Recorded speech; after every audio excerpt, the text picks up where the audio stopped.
नमस्कार मित्रों, स्वागत है आपका। मैं हूं उदय सिंह शेखावत और आज हम पढ़ेंगे श्वसन तंत्र मतलब रेस्पिरेटरी सिस्टम के संबंध में और जानेंगे कोरोना वायरस अर्थात कोविड-19 के बारे में। जी हाँ, वही कोविड-19 जो आजकल हर शख्स को परेशान किए हुए है और हर शख्स इससे डरा हुआ है, जिसने दुनिया का ये हाल बना दिया है। तो आइए सबसे पहले पढ़ते हैं मनुष्यों एवं जीव जंतुओं में श्वसन के संबंध में। हम जब श्वास लेते हैं तो O2 अंदर लेते हैं मतलब ऑक्सीजन अंदर लेते हैं और CO2 मतलब कार्बन डाइऑक्साइड बाहर छोड़ते हैं। ये तो हुई सामान्य श्वसन की प्रक्रिया। पर क्या कभी आपने सोचा है कि हम लगातार सांस क्यों लेते और छोड़ते रहते हैं? निसंदेह आपका जवाब होगा जिंदा रहने के लिए। देखा जाए तो एक तरह से ये उत्तर भी ठीक है, पर वास्तव में हम सांस लेते हैं अपनी दैनिक और जैविक क्रियाओं को करने की ऊर्जा प्राप्ति के लिए, क्योंकि जैसे ही ऑक्सीजन ब्लड में मिलकर हीमोग्लोबिन के माध्यम से कोशिकाओं तक पहुंचती है तो उनमें उपस्थित भोज्य पदार्थ अर्थात जो ग्लूकोज के रूप में भोज्य पदार्थ होते हैं उनका ऑक्सीकरण होने लगता है, जिसके फलस्वरूप ऊर्जा मुक्त होती है, जिसे कोशिका के भीतर स्थित एक कोशिकांग माइटोकॉन्ड्रिया द्वारा ATP अर्थात एडिनोसिन ट्राइफॉस्फेट के रूप में स्टोर कर लिया जाता है। अतः माइटोकॉन्ड्रिया को कोशिका का पावर हाउस या ऊर्जा गृह कहते हैं और ATP को ऊर्जा के सिक्के कहा जाता है।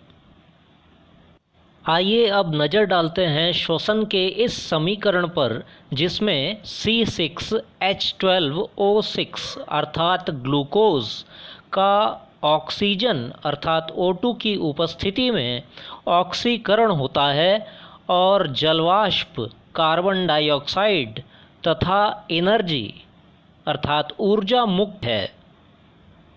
यहाँ पर एनर्जी को E से प्रदर्शित किया गया है। ग्लूकोज के एक अणु के ऑक्सीकरण से लगभग 273 किलो कैलोरी ऊर्जा मुक्त होती है। यह प्रक्रिया अंतःकोशिकीय श्वसन कहलाती है, मतलब इंट्रासेलुलर रेस्पिरेशन। अतः अंतःकोशिकीय श्वसन की यह प्रक्रिया 2 चरणों में संपन्न होती है। नंबर 1, ग्लाइकोलिसिस चक्र, जिसे EMP पाथवे भी कहते हैं। इसका पूरा नाम है एम्बिडन-मेयरहॉफ परानस पाथवे। तथा दूसरा चरण क्रेब्स चक्र एवं किण्वन। क्रेब्स चक्र को हैंसलीट चक्र भी कहा जाता है। अब आगे देखते हैं। ग्लाइकोलिसिस चक्र कोशिका द्रव्य अर्थात साइटोप्लाज्म में संपन्न होता है, जिसके फलस्वरूप पाइरूवेट या पाइरुविक एसिड प्राप्त होता है। यदि पाइरुविक एसिड क्रेब्स चक्र में भाग लेता है तो यह प्रक्रिया कोशिका के भीतर माइटोकॉन्ड्रिया में होती है और इसमें O2 उपस्थित होती है तथा ऊर्जा भी मुक्त होती है। तो ये हुआ उच्च श्रेणी के जीव जंतुओं में श्वसन। अब यदि सूक्ष्म जीवों जैसे बैक्टीरिया आदि में श्वसन की बात की जाए तो यह श्वसन O2 की अनुपस्थिति अर्थात ऑक्सीजन की अनुपस्थिति में किण्वन या फर्मेंटेशन के माध्यम से होता है। इस अंतःकोशिकीय श्वसन प्रक्रिया में कुल 38 ATP अर्थात 38 ATP अणुओं के बराबर ऊर्जा निकलती है। ग्लाइकोलिसिस चक्र में ऑक्सीजन की उपस्थिति में 6 ATP तथा ऑक्सीजन की अनुपस्थिति में 2 ATP अणु बनते हैं।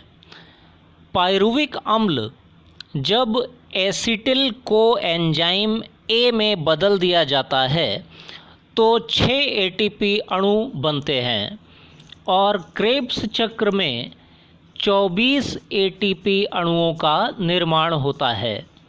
यदि इन सभी मुक्त हुए ATP अणुओं को जोड़ा जाए अर्थात 2, 6, 8, 6, 14 और 24 कुल मिलाकर के 38 ATP अणु होते हैं।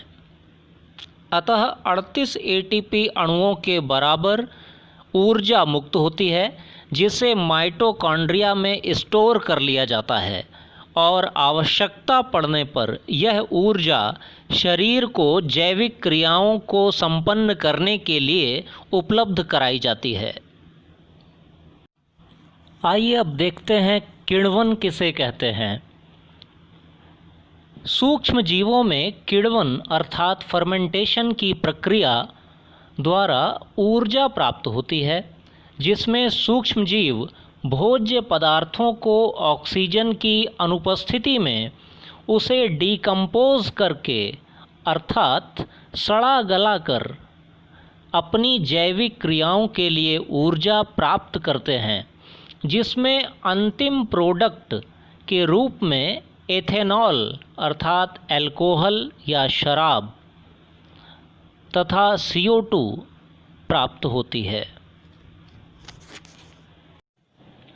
यदि पेड़ पौधों में होने वाले श्वसन के संबंध में बात करें तो दिन के समय पेड़ पौधे प्रकाश संश्लेषण मतलब फोटोसिंथेसिस के प्रक्रिया के दौरान जब अपना भोजन निर्माण करते हैं तो ये कार्बन डाइऑक्साइड ग्रहण करते हैं और परिणाम स्वरूप ऑक्सीजन वातावरण में मुक्त करते हैं, परंतु रात में ये हमारी तरह ही श्वसन क्रिया करते हैं अर्थात ऑक्सीजन लेते हैं और कार्बन डाइऑक्साइड मुक्त करते हैं। पर कुछ पेड़ पौधे ऐसे भी हैं जो 24 घंटे ऑक्सीजन ही मुक्त करते हैं, जिनमें पीपल का वृक्ष, तुलसी का पौधा और आंवला आदि आते हैं। प्रकाश संश्लेषण की प्रक्रिया सूर्य के प्रकाश की उपस्थिति में पौधों की कोशिकाओं के भीतर हरित लवक अर्थात क्लोरोप्लास्ट में संपन्न होती है। प्रक्रिया 2 चरणों में होती है।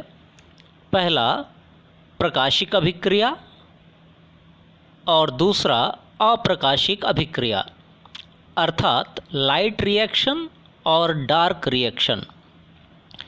प्रकाशिक अभिक्रिया हरित लवक के ग्रेना या ग्रेनम भाग में होती है, जो सिक्कों के ढेर जैसी संरचना होती है, जिसके एक सिक्के को थाइलेकॉइड कहते हैं, तथा अप्रकाशिक अभिक्रिया क्लोरोप्लास्ट के भीतर के स्ट्रोमा नामक पदार्थ में संपन्न होती है। वास्तव में प्रकाश संश्लेषण का समीकरण श्वसन के समीकरण का ठीक उल्टा होता है। श्वसन में ग्लूकोज के विखंडन द्वारा ऊर्जा मुक्त होती है और प्रकाश संश्लेषण में तो ग्लूकोज या कार्बोहाइड्रेट का निर्माण ही होता है, अर्थात इसमें ऊर्जा बनती है। आइए अब पढ़ते हैं बाह्य कोशिकीय श्वसन। इसमें हम प्रत्येक श्वास में ऑक्सीजन लेते हैं और लगभग 4% कार्बन डाइऑक्साइड मुक्त करते हैं। इसमें हमारा श्वसन मार्ग या रेस्पिरेटरी ट्रैक नाक से शुरू होकर फेफड़ों तक फैला होता है, जिसमें क्रम से पहले नोज़, फिर नेसल कैविटी, फिर उसके बाद फेरिंक्स। फेरिंक्स को ग्रसनी भी कहते हैं। इसके बाद लैरिंक्स आता है। लैरिंक्स को ध्वनि यंत्र या वॉइस बॉक्स भी कहा जाता है। उसके बाद ट्रैकिया अर्थात श्वसन नलिका, फिर ब्रोंकस, उसके बाद ब्रोंकियोल, फिर अंत में एल्वियोली आती है। फेफड़े के अंदर जो मुख्य नलिकाएं प्रवेश करती हैं उन्हें ब्रोंकस कहते हैं। फिर जब वो और पतली व बारीक नलिकाओं में बंट जाती हैं तो उन्हें ब्रोंकियोल कहा जाता है। फेफड़े के भीतर प्रत्येक ब्रोंकियोल गुब्बारे या अंगूर के गुच्छों के समान संरचनाओं से जुड़ी रहती है। इन संरचनाओं को ही एल्वियोली या वायुकूपिकाएं कहते हैं। इन्हीं में गैसीय विनिमय की प्रक्रिया होती है, अर्थात गैसों की अदला बदली होती है। नीले या बैंगनी रंग के दूषित रक्त से कार्बन डाइऑक्साइड बाहर निकल जाती है और O2 को ग्रहण करके, मतलब ऑक्सीजन को ग्रहण करके रक्त पुनः शुद्ध हो जाता है, अर्थात लाल रंग का हो जाता है। यह शुद्ध रक्त पल्मोनरी शिरा द्वारा हृदय में बाएं भाग में पहुंचा दिया जाता है। यहाँ पर विशेष ध्यान देने की ज़रूरत है। मैंने अपने पहले वीडियो में, अर्थात मानव हृदय तथा परिसंचरण तंत्र, human heart and circulatory system वाले वीडियो में बताया भी था कि शरीर की सभी धमनियों अर्थात आर्टरीज़ में शुद्ध रक्त बहता है, परंतु पल्मोनरी धमनी में अशुद्ध रक्त प्रवाहित होता है। इसलिए देखिए, यहाँ नीले रंग वाली नलिका पल्मोनरी धमनी है जो हृदय के दाएं भाग से दूषित रक्त फेफड़ों में लाती है। और दूसरी बात कि शरीर की सभी शिराओं अर्थात वेन्स में अशुद्ध रक्त बहता है, परंतु पल्मोनरी शिरा में शुद्ध रक्त प्रवाहित होता है। अतः यहाँ दिखाई देने वाली लाल रंग की नलिका पल्मोनरी शिरा है जो शुद्ध रक्त को हृदय के बाएं भाग तक ले जाती है। आइए अब फेफड़ों के विषय में चर्चा करते हैं।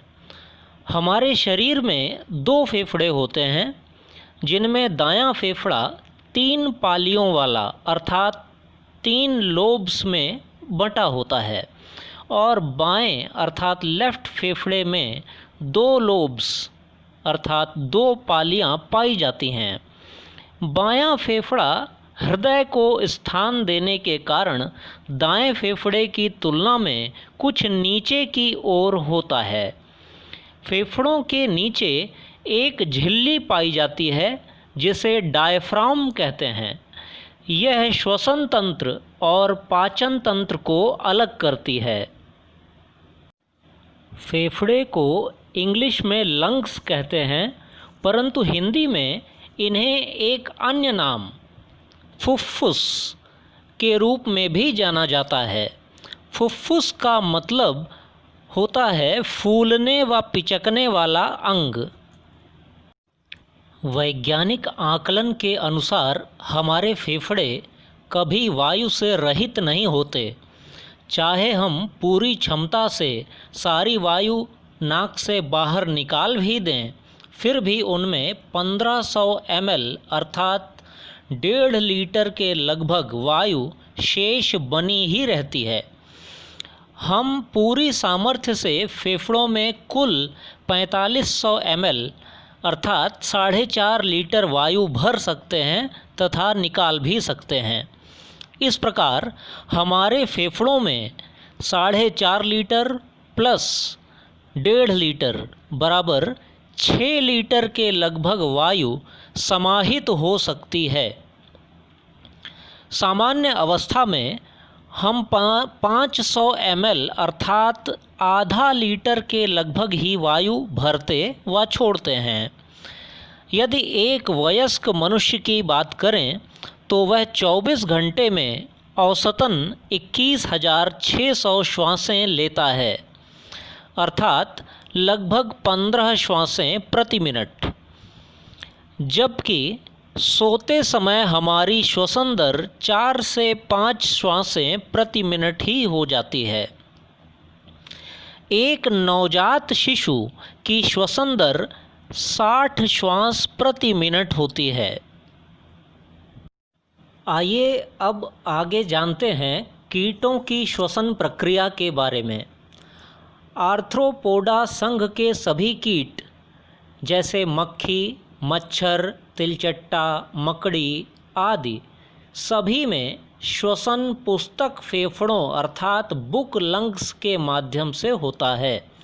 उनके शरीर के किनारों पर कई छिद्र पाए जाते हैं जिनसे होकर ट्रैकिया के माध्यम से वायु बुक लंग्स तक पहुंचती है।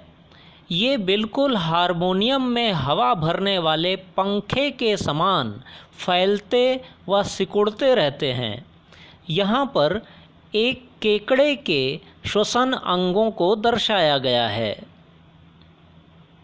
ये भी हारमोनियम के समान फैलता व सिकुड़ता रहता है।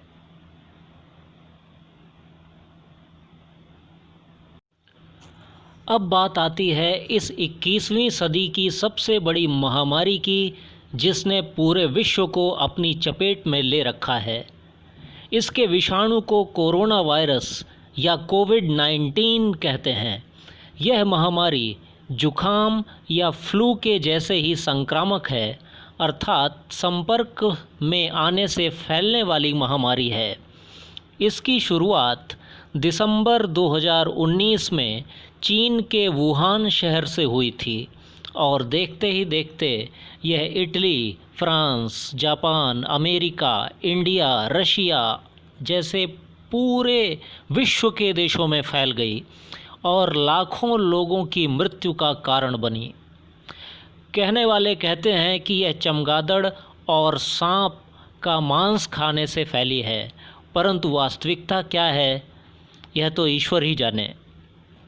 इसका वायरस एक ऐसा खतरनाक आरएनए वायरस है जिसकी अभी तक कोई वैक्सीन नहीं बन सकी है, परंतु इसके लिए पूरे विश्व के वैज्ञानिक प्रयासरत हैं।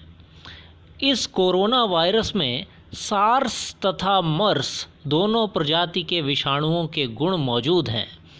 सार्स का तात्पर्य है सीवियर एक्यूट रेस्पिरेटरी सिंड्रोम तथा मर्स वायरस का मतलब है मिडिल ईस्ट रेस्पिरेटरी सिंड्रोम। ये दोनों ही वायरस बहुत ही खतरनाक प्रकार के श्वसन तंत्र संबंधी विषाणु थे, परंतु इन पर काबू पाया जा चुका है। अब कोरोना इन दोनों की प्रजातियों से मिलकर बना एक ऐसा विषाणु है जिस पर अभी तक काबू नहीं पाया जा सका। परंतु हाँ, इतना कहा जा सकता है कि कोरोना से यदि बचना है तो अपनी इम्यूनिटी अर्थात अपने रोगों से लड़ने की क्षमता को बढ़ाना होगा, क्योंकि यह उन लोगों पर बेअसर है जिनकी रोग प्रतिरोधक क्षमता बहुत मजबूत है।